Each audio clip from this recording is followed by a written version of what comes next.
Hi, I'm Joya. We're doing a podcast today with Karuna Chani, who is a makeup artist who has worked with some of the biggies in India, and she is now an acclaimed makeup artist here in New York. Karuna, I want to talk a little bit about your work in trying to develop a palette for Indian women, because it sounds like there's a real void in that market. It has gotten better in the past 5 years. There are companies like Bobbi Brown, Laura Mercier, NARS that are targeting towards us so-called olive-skinned women.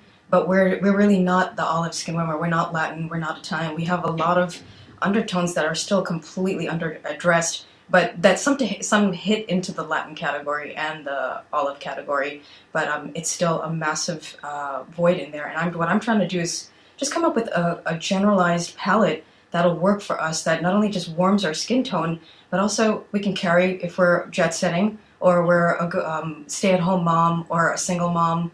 Why do you think there's been a void in the market? Is it just that Indian women, South Asian women are just now realizing the power of walking into a room and looking beautiful? I mean, I think the biggest problem has been that, we are still called a minority. We are not a majority in this country. We are just as educated. We are just as beautiful. You need to not only be powerful, you need to look powerful. I'm not looking at someone from the inside out. I'm looking at you from the outside in.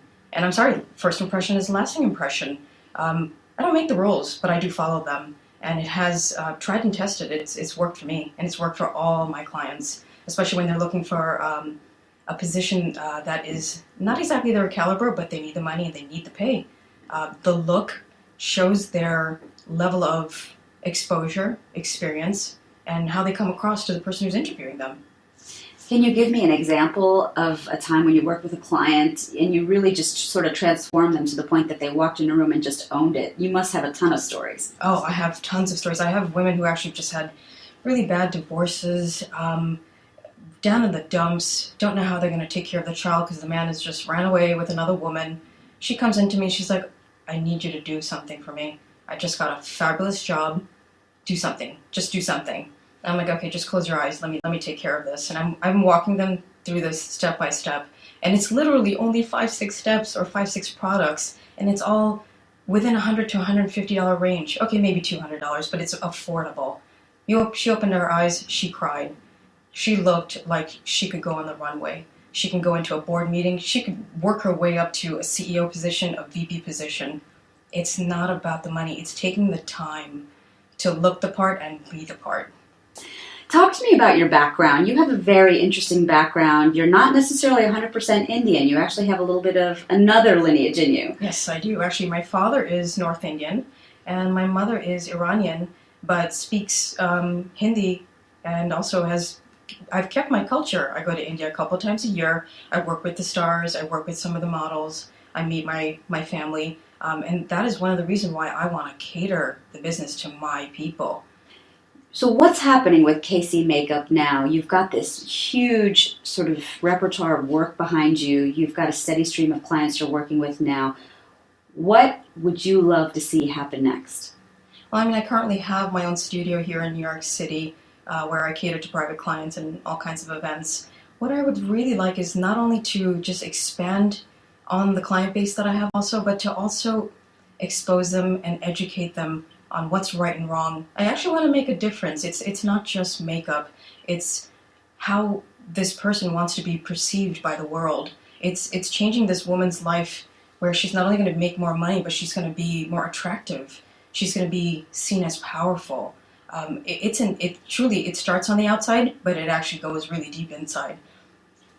When you see a lot of Indian women at occasions, weddings, parties, cocktails, bars, restaurants, what would you say is your biggest observation when it comes to Indian women and their makeup? Oh, God. I mean, for lack of a better word, they look really haggard. They'll be wearing the top designer with the top pair of, like, the latest Jimmy Choos or Lubies, and then you look up at their face and all you see is dark circles, blemishes, chapped lips, just dry cuticles on their nails. They're doing what they can to be perceived as wealthy and exposed, but I know that they're not. It comes as a package. I want to look at your face first and how beautiful you are. I don't want to see how expensive your shoes or your clothes are. why to put in that $5,000-$10,000 when all you have to do is spend $200 or $100 to look beautiful and to look powerful, confident. That's amazing. I'm sure that you probably have a lot of folks that are going to react to that. Oh yeah. But it's a statement. It's what you see, and you're seeing it through a different lens because you're a makeup artist. Yeah. What are some of the products that you're really loving right now?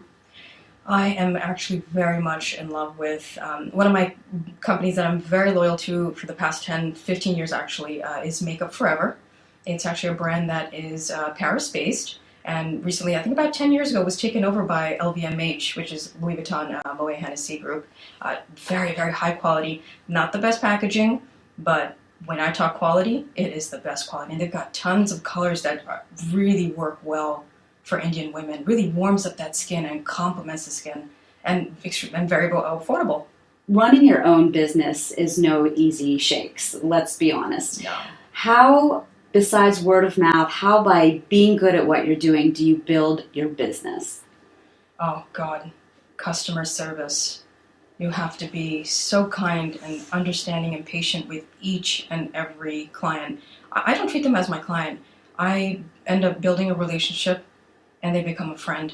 Other than that, also, I really believe in following the new wave, and that is social media and public relations. I've hired somebody specifically for that. I'm the creative person. I actually do the makeup hands-on, and I have a partner who does the hair hands-on, but I'm not the person who can actually sit there all night long and do tweets and do my Facebook updates and have my blog updated.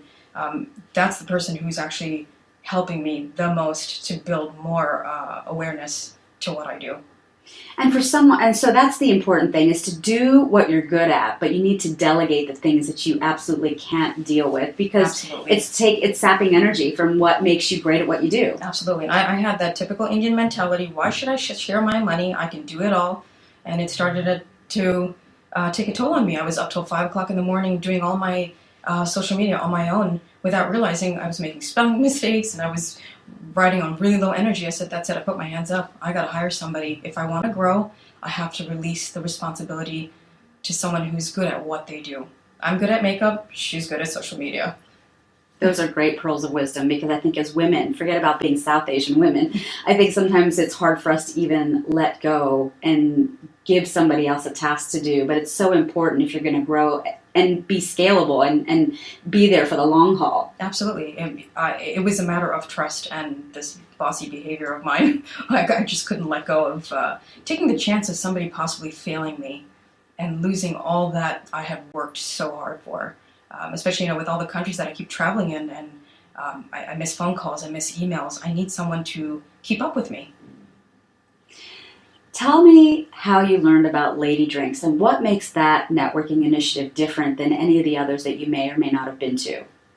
I actually learned about Lady Drinks through the Facebook updates. And the minute I saw that I was free on that day, it was being collaborated with Bendels, and it had you. I was like, I have to go. And as I had said when I had met you, I'm like, I'm not exactly here for Bendels and the accessories. I'm an old customer. I'm actually here for you. It's because you're Indian, you're successful, you've worked your way the hard way, and I want to be like you. I want to find out what was your secret. Maybe we can be an inspiration to each other. I can exchange ideas with you. Of course, buying some nice shiny jewelry doesn't hurt.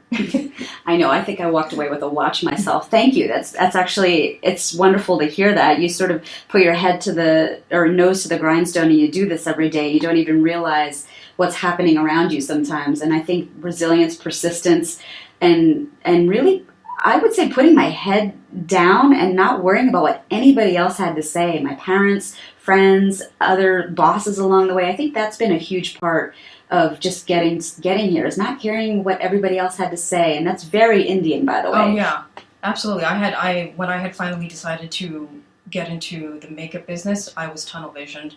I had my parents completely against me, and they're like, well, we spent so much on your education. Why can't you be a doctor? Why couldn't you be a lawyer? How about real estate? How about properties? My father was, till today, says like, what do you do again? Is it, as long as you make $1 million, I don't care. Yeah. I'm not there yet. But do you think that's changing? Are Indian women or South Asian women now ready to take on some of the roles outside of doctor, lawyer, engineer? Are they really doing it with gusto? Maybe so. I really truly believe if you do what you love, that love turns into money. I'm living proof. I was, for the first couple of years, I was very scared. If I might fail at this, I might have to go back to a production, a desk job. I persevered, and I made sure it worked for me, and it is working. You can do something aside the generic, the doctor, the lawyer, the properties or real estate. You can make it happen. It's turning the love into money. You are an awesome speaker, Karuna. My goodness, you've got so much to say, and you're so opinionated, and you've really, it's more than just the makeup, which is not something I was expecting going into this interview, and that's really wonderful to hear. That's Karuna Chani, who's a professional makeup artist and skincare consultant.